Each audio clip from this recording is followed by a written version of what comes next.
بسم اللہ الرحمن الرحیم۔ بخاری شریف کی حدیث نمبر 451۔ حضرت جابر بن عبداللہ رضی اللہ تعالیٰ عنہ فرماتے تھے کہ ایک شخص مسجد سے گزرا اور اس کے ساتھ تیر تھے۔ سے رسول اللہ صلی اللہ علیہ وسلم نے فرمایا، اپنے تیر کی نوک یا پیکان کو پکڑ کر رکھو۔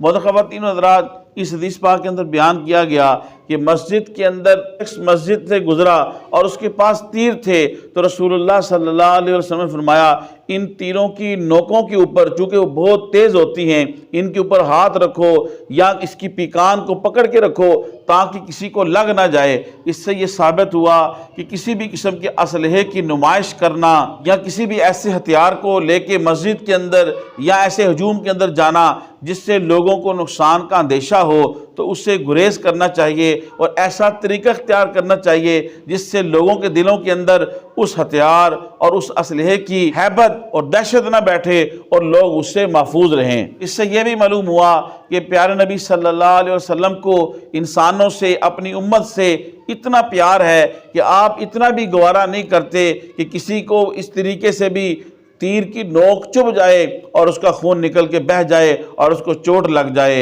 امتی امتی جن کے لب پہ رہا، امتی تیری قسمت پہ لاکھوں سلام۔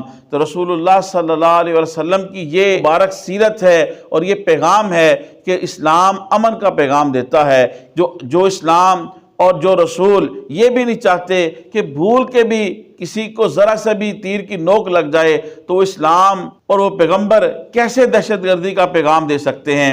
آج کچھ لوگ سوچی سمجھی سازش کے تحت اسلام کے ساتھ دہشت گردی کو جوڑتے ہیں۔ یہ ان کی اپنی گندہ خیالی ہے اور یہ ان کا اپنا تعصب ہے اسلام کے ساتھ۔ اسلام کا دہشت گردی کے ساتھ کوئی تعلق نہیں ہے۔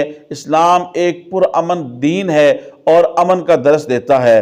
محترم خواتین و حضرات، تبلیغ دین کی نیت سے حدیث شریف کے درس کو زیادہ سے زیادہ لوگوں تک پہنچانے کے لیے میرے اس ویڈیو کو شیئر کریں۔ اللہ پاک آپ کو جزائے خیر دے۔ السلام علیکم ورحمۃ اللہ وبرکاتہ۔